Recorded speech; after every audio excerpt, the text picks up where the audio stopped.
यहोवा Elyon सृष्टिकर्ता मेरा पिता बन गया। यहोवा एलियोन सृष्टिकर्ता मेरा पिता बन गया। अब तो मैं सनात हूँ, अब तो मैं सनात हूँ।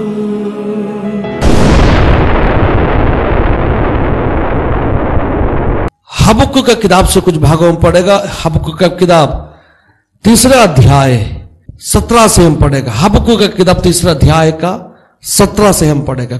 क्योंकि चाहे अंजीर के वृक्ष में फूल ना लगे और ना दाखलताओं में फल लगे, जलपाई के वृक्ष से केवल धोखा पाया जाए और खेतों में अन्न ना उपजे, भेड़शालाओं में भेड़ बकरियों ना रहे और ना धानों में गाय बैल हो, तो भी मैं यहोवा के कारण आनंदित और मगन रहूंगा और अपने उद्धारकर्ता परमेश्वर के द्वारा आदि प्रसन्न रहूंगा। परमेश्वर का दास हबक्कुक लिखा हुआ कुछ बातों हम आज पढ़ के सुना। इस वचन में ऐसे स्थिति को दिखा रहे बहुत बड़ा अकाल हो रही। हालेलुया। सारे मंडलियों में कमियों के बारे में बताया है। ऐसे आनंदित होने का कुछ कारण है नहीं। वैसे परमेश्वर को स्तुति करने का कुछ आशीषों नहीं दिख रहे। हर मंडलियों शून्य हो गया है। हर विषयों में नुकसान को न तो नष्ट को सामना कर रहे। लेकिन इस भक्त ने क्या कहा? इस परमेश्वर का दास ने कहा, मगर मैं परमेश्वर में आनंदित रहूंगा। बड़े अकाल का बारे में बताया और उस अकाल का समय में भक्त बोल रहे मैं दुखी नहीं रहेगा, मैं आनंदित रहेगा। और परमेश्वर का दास बोल रहे अंजीर का वृक्ष में फूल ना लगे, दाखलताओं में फल नहीं आया। ये दोनों वृक्षों, दाखलता और अंजीर का वृक्ष, ये दोनों इस्राएल का लोगों के लिए सबसे प्रमुख, सबसे विशेष 2 तरह का वृक्ष है। क्या कह रहे? ये दोनों वृक्ष में फल नहीं आया। अगर अंजीर अच्छे फलते तो उस जो विषय के बारे में आनंदित हो सकते था।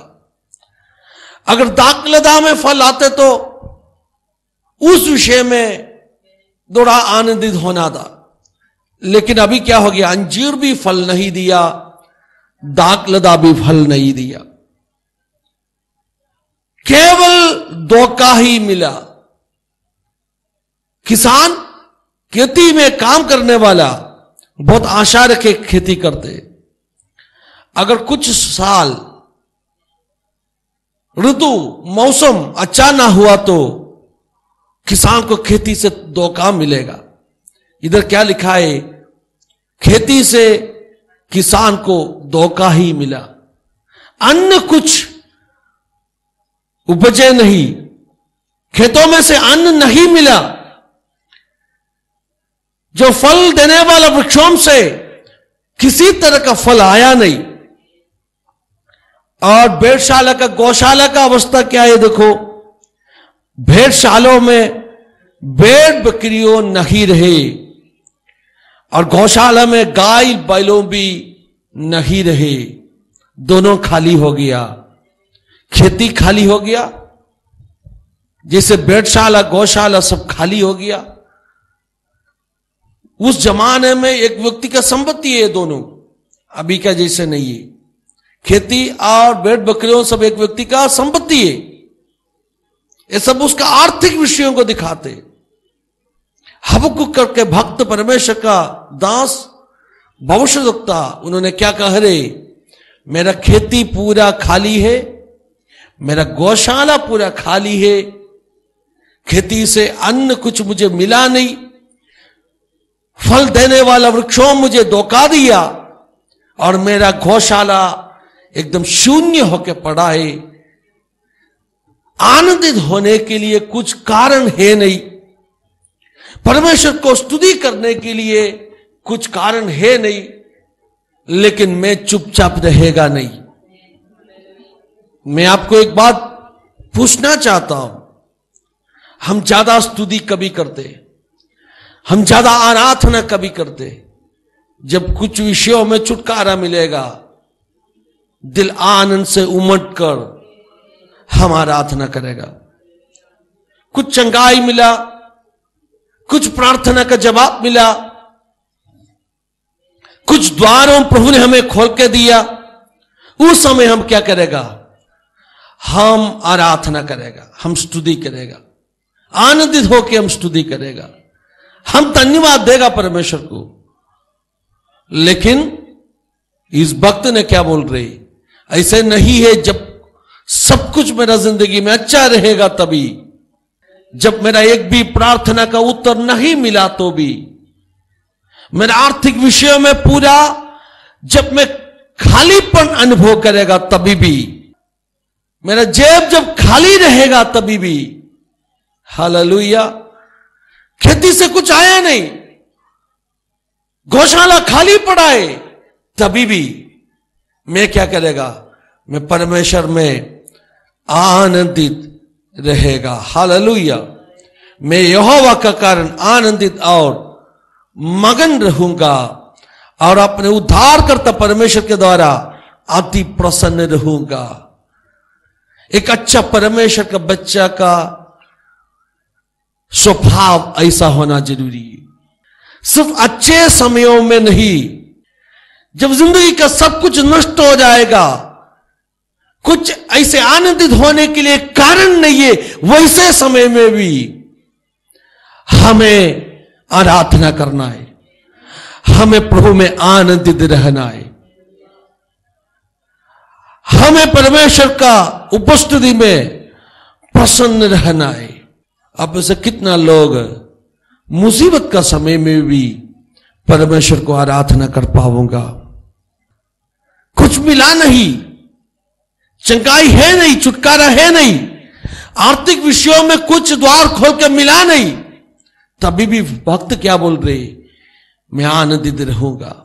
मेरा प्यारा शिष्यो, हर व्यक्ति की जिंदगी में, न तो कुछ परिवारों में कभी कभी अकाल होते।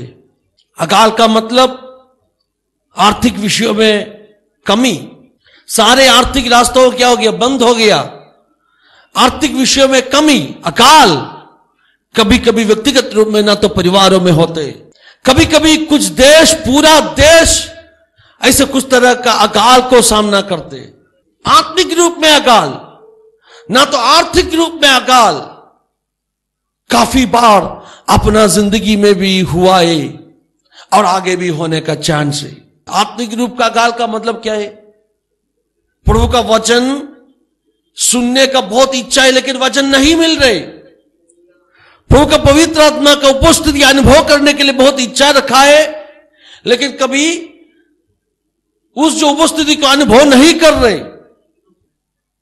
हम अकाल को कैसे सामना करेगा, आज थोड़ा देर हम इस जो विषयों को सीखने के लिए चाह रहे हो। ये कभी भी भूलना नहीं है, अपना आत्मिक रास्ता, आत्मिक जिंदगी हमेशा आशीषों से बड़ा हुआ एक जिंदगी नहीं है। हम विश्वास में आया, हमें सुन के आया, यीशु मसीह उत्तर देने वाला है, चंगाई देने वाला है, छुटकारा देने वाला है।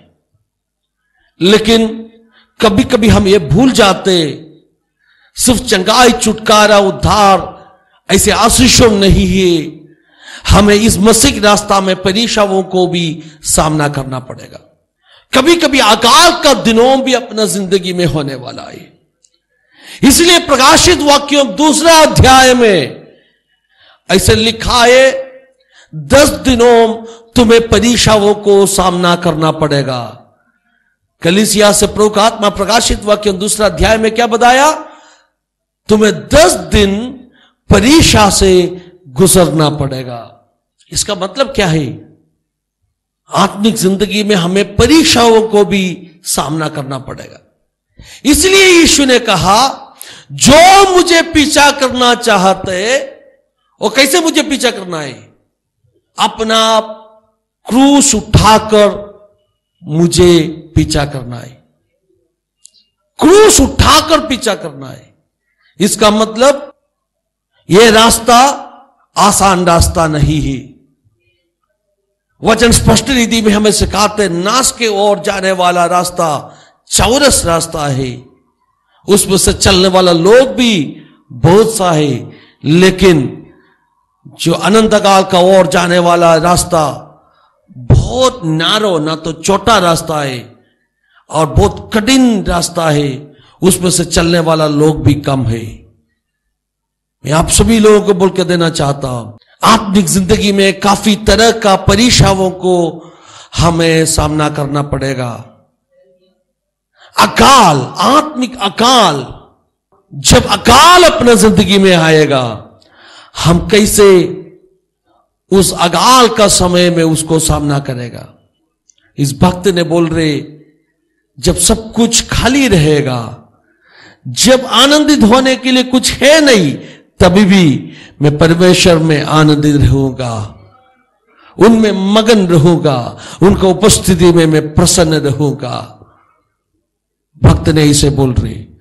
आज सुबह एक निर्णय ले लो, प्रभु जी जो भी हो मेरा जिंदगी का परिस्थिति हो, आनंद मनाने के लिए कुछ है नहीं, मगर मैं आपको आराधना करके जिएगा।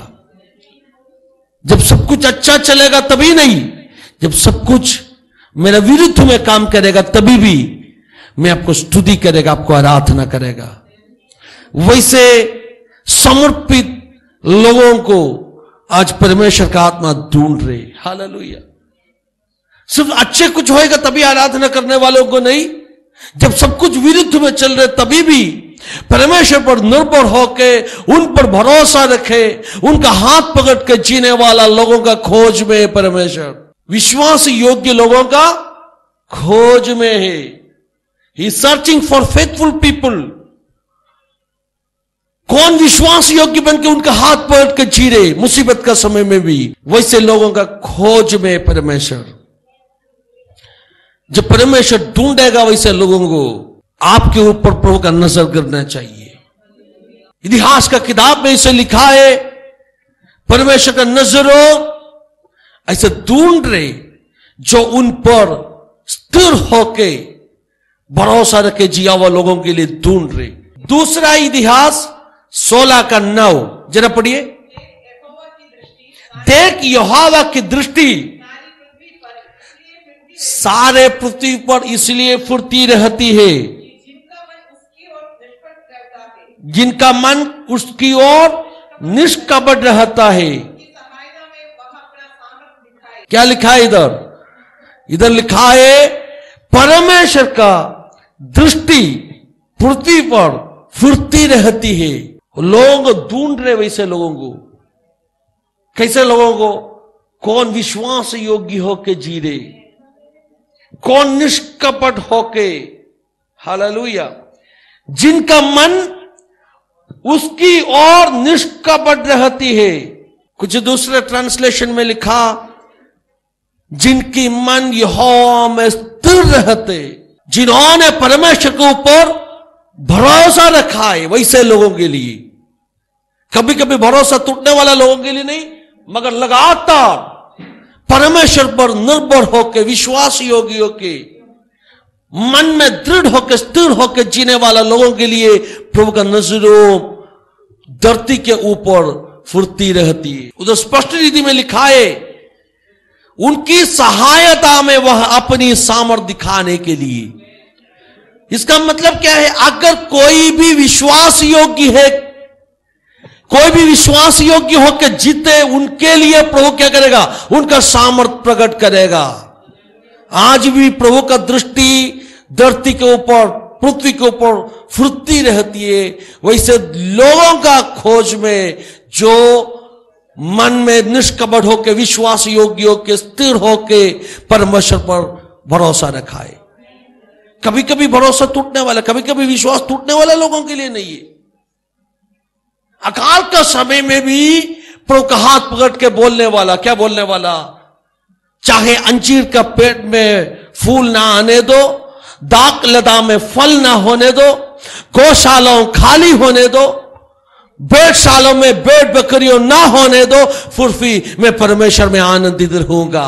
वैसे बोलने वाला लोगों के लिए आज ऐसा निर्णय ले लो, प्रभु जी कुछ भी हो मैं आपका हाथ छोड़ेगा नहीं, कुछ भी हो मैं आपको स्तुति करके जिएगा, मैं आराधना बंद नहीं करेगा। हालेलुया। कुछ भी परिस्थिति हो मेरा विश्वास टूट जाने वाला नहीं है। प्रभु ने भी आपको देखे क्या बोलेगा मालूम है? वैसे लोगों के लिए मेरा हाथ में बढ़ाने वाला है, मेरा भुज का बल में दिखाने वाला है, उनका सहायता के लिए मैं उठ खड़ा होने वाला है। अकाल का समय में भी क्या करो? आराधना करो। अकाल का समय परमेश्वर के वचनों में काफी भक्तों को हम देख पाऊंगा जिन्होंने अलग अलग समय में अकाल को सामना किया। उत्पत्ति की किताब में अपना ध्यान लाइए, उसका 26वां अध्याय। और उस देश में अकाल पड़ा, देखो इधर क्या लिखा है? उस समय में अकाल हो गया। किसका समय में? उधर लिखा है इसहाक का समय में। इसहाक का समय में अकाल हो गया। और उस अकाल एकदम अलग तरह का अकाल था, जो अब्राहम के दिनों में हुआ वैसे अकाल नहीं था। एकदम अलग तरह का अकाल हो गया। अब्राहम पिता है और इसहाक ने बेटा है। बेटा का समय में भी अकाल हो गया। स्पष्ट रीति में लिखा, यह उस पहले अकाल से अलग था। A different kind of famine। Hallelujah. इसका मतलब और कठिन समय था। पिता का समय में जो अकाल हो गया उससे कठिन, उससे मुश्किल दिनों। हालेलुया। कुछ पन्नों पहले हम देख पाऊंगा अब्राहम का समय में भी अकाल हुआ था। जब अब्राहम का समय में अकाल हो गया, अब्राहम ने क्या किया मालूम है? उस देश छोड़ के दूसरा देश में चला गया। लेकिन इसहाक का समय में, उनका बेटा का समय में उससे ज्यादा मुश्किल का दिनों आ गया, बड़े अकाल। पिताजी के समय में जब अकाल आ गया, पिता क्या किया? देश छोड़ के दूसरे देश में चला गया। अभी बेटा का समय में भी उसी तरह का अन्ना, उससे बैठकर बड़े अकाल आ गया है, अलग तरह का अकाल आ गया है। तभी बेटे भी क्या करना चाहिए? देश छोड़ के भागना चाहिए। लेकिन उधर क्या लिखा है देखो, जरा ध्यान से पढ़िए उसका आगे का भागो। हाँ, वहां यहोवा ने उसको दर्शन देके कहा, मिस्री में मत जा, जो देश में तुझे बताऊं उसी में रह। क्या लिखा है इसका मतलब? अब्राहम जब अकाल हो गया मिस्री देश में चला गया अपना बचाने के लिए। लेकिन इसहाक को प्रभु ने बोला, दर्शन देके बोला, तुम देश छोड़ के भागो मत, जिस देश के बारे में मैं तुम्हें बताऊंगा उस देश में रहो, मिस्री में मत जाओ। तुम्हें डर के भागने का जरूरत नहीं है। जब अकाल आएगा, उससे बड़ा अकाल है, बात सही है, लेकिन तुम्हें डर के भागने का जरूरत नहीं है। एक परमेश्वर का बच्चा को कोई भी तरह का अकाल होने दो, उसको डर के भागने का जरूरत नहीं है। अकाल का समय में भी, अकाल का देश में भी हमें सुरक्षित रखने के लिए, हमें चलाने के लिए प्रभु प्राप्त है सामर्थशाली। हालेलुया। आगे पढ़िए उसका क्या बताया, तुम इस देश को छोड़ के भागो नहीं, तुम इसी देश में रहो। और आगे, मैं तेरे संग रहूंगा। कितना लोग उस वचन सुना? अति कठिन अकाल है, बाप दादाओं का काल में जो हो गए उससे बढ़कर बड़े अकाल है, लेकिन परमेश्वर क्या बोल रहे? तुम भागो मत, तुम डरो मत, तुम इसी देश में रहो, मैं तेरे संग में रहूंगा। धन्यवाद यीशु। ऐसे बड़े अकाल को हम भी सामना करना पड़ेगा, लेकिन हालेलुया, ये बात समझ लो, हमें डरने का कुछ जरूरत नहीं है। एक परमेश्वर का बच्चे को प्रभु ने क्या वायदा दे रहे? मैं तेरे संग रहूंगा। अंजीर का पेड़ों में फल ना होने वाला है, दाखलता फल ना देने वाला है, खेती से सिर्फ धोखा मिलने वाला है, और गौशाला खाली रहने वाला है, लेकिन परमेश्वर का बच्चा प्रभु में आनंदित रहेगा। He will rejoice, hallelujah, in his Lord. वो प्रभु में आनंदित रहेगा। अभी इसहाक को प्रभु बोल रहे, तुम डरो मत, तुम भागो मत, इसी देश में रहो। अकाल है, बात सही है, कठिन अकाल है, पहले से बड़े अकाल आ रहे। दुनिया का लोग सोचेगा कैसे जिएगा, लेकिन मैं तेरे संग में रहूंगा। आज आप सभी लोगों को प्रभु का आत्मा बोल रही, प्रभु जब अपना संग में रहेगा, हमें किसी तरह का अकाल को सामना करने के लिए डरने का जरूरत नहीं है। क्यों मालूम है? क्योंकि प्रभु का वचन स्पष्ट रीति में इसे बताया है, जो परमेश्वर पर भरोसा रखा हुआ व्यक्ति अकाल का समय में भी हरा रहेगा। कहां लिखा है इस वचनों? जर्मिया का किताब 17वां अध्याय का 5 और 6 पढ़िए, 7, 8 ये वचनों पढ़िए। जर्मिया 17 का 5 से पढ़ रहा हूं। यहोवा यो कहते, श्रापित है वह पुरुष जो मनुष्य पर भरोसा रखता है और उसका सहारा लेता है। एक मिनट, हम अकाल का समय में हम मनुष्य के ऊपर भरोसा रखता नहीं। अब्राहम ने क्या किया? अब्राहम ने अकाल का समय में देश छोड़ के कहां चला गया? मिस्री। प्रभु का वचन के अनुसार मिस्री का मतलब क्या है? दुनिया। दुनिया के ऊपर भरोसा रखा अकाल का समय में। इसलिए अब्राहम को क्या हो गया? आपको जानते, अब्राहम का जिंदगी में बहुत बड़ा मुसीबत को सामना करना पड़ा मिस्री में। बात सही है, अकाल को डर के वो भागा था, लेकिन ऐसे बड़ा परीक्षा को उनको सामना करना पड़ा। इधर क्या लिखा है? श्रापित है जो पुरुष, जो मनुष्य इंसान पर भरोसा रखता है और इंसान का सहारा लेता है। मैं आपको पूछना चाहता हूं, अब क्या मिस्री के ऊपर निर्भर होने वाला है? अब परमेश्वर के ऊपर निर्भर होने वाला है। हालेलुया। मिस्री के ऊपर निर्भर होने वाला अकाल का समय में वो मुरझाएगा, वो गिर जाएगा, वो खत्म होने वाला है। इंसान पर भरोसा रखने वाला, खुद का सामर्थ पर भरोसा रखने वाला, खुद का धन दौलत पर भरोसा रखने वाला अकाल का समय में खड़ा नहीं कर पाऊंगा। आगे पढ़िए उसका 6वां वचन से।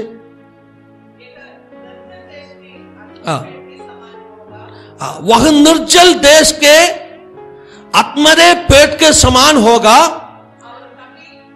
और कभी भलाई ना देखेगा।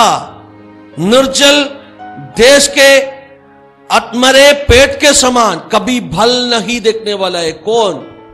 कौन? किसके बारे में बोल रहे? जो इंसान मनुष्य के ऊपर भरोसा रखा, उनका बारे में बोल रहे।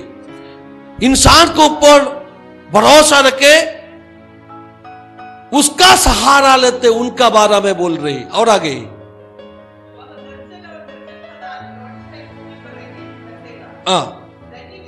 अभी 7वां वचन से क्या लिखा? धन्य है वह पुरुष जो यहोवा पर भरोसा रखता है। 5वां वचन में बोला श्रापित है वो जो पुरुष। कौन? जो मनुष्य पर भरोसा रखते हैं। मनुष्य का सहारा लेते वो श्रापित है। लेकिन 7वां वचन में क्या लिखा? धन्य है वह पुरुष जो यहोवा पर भरोसा रखता है। अब्राहम अकाल आ गया, मिस्री की ओर चला गया, इसलिए मुसीबतों को सामना करना पड़ा। इसहाक का समय में भी उससे बड़ा अकाल आ गया। वचन में स्पष्ट रीति में एकदम अलग तरह का अकाल आ गया, मतलब कठिन अकाल आ गया। अकाल बड़ा था, लेकिन उन्होंने क्या किया? नहीं, मिस्री की ओर चला गया नहीं, दुनिया के ऊपर उन्होंने भरोसा रखा नहीं, मगर परमेश्वर का अगुवाई सुना। परमेश्वर का अगुवाई क्या था? दर्शन देके प्रभु ने बात किया, तुम भागो मत, इसी देश में रहो, मैं तेरे संग रहूंगा। इंसान नहीं, मगर किसका सहारा है? परमेश्वर का। कौन साथ में है? परमेश्वर साथ में। परमेश्वर साथ में है तो वो पुरुष धन्य है। मैं आपको बोलना चाहता हूं, भेड़शाला खाली रहने दो, खेती धोखा देने दो, आर्थिक विषयों में हम एक बड़ा पूज्य ना तो सीढ़ो बना हो, मगर परमेश्वर साथ में है तो प्रभु का वचन कहते हम धन्य है। आपका जेब में कुछ पैसा ना होगा, लेकिन प्रभु आपका साथ में है तो वचन कहते आप धन्य है। धन्यवाद यीशु। पढ़िए आगे। जिसने परमेश्वर को अपना आधार माना हो, किसके समान होगा? उस वृक्ष के समान होगा जो नदी के किनारे में लगा है और उसके जड़ जल के पास फैली हो। हालेलुया। नदी का किनारे में लगाया हुआ वृक्ष का खासियत क्या है? उसका जड़ जल तक पहुंचाए। और इसलिए क्या आगे लिखा है? जब धूप होगी तब उसको ना लगेगी। धूप होगी मगर ना लगेगी। अकाल बहुत कठिन होगा, लेकिन इस वृक्ष को नहीं लगेगा। कितना लोग सुना? अकाल का समय में भी इस वृक्ष का पत्तों हरा रहेगा, धूप ना लगेगा। अकाल होगा तभी भी उसके पत्ते हरे रहेंगे, और सूखे वर्ष में भी उनके विषय में कुछ चिंता ना होगी, क्योंकि वह तभी भी फलता रहेगा। परमेश्वर का बच्चों ऐसे बोलिए, अकाल का समय में भी मैं हरा रहेगा, मेरा पत्तों हरा रहेगा। अच्छे समय में भी नहीं है, एकदम सूखे वर्ष में भी मैं फलते रहेगा। हालेलुया। दुनिया में पूरा आर्थिक मंदी चलने दो, देश में पूरा आर्थिक विषय में मंदी होने दो, परमेश्वर का बच्चों के लिए प्रभु संभाल के देने वाला है। हालेलुया।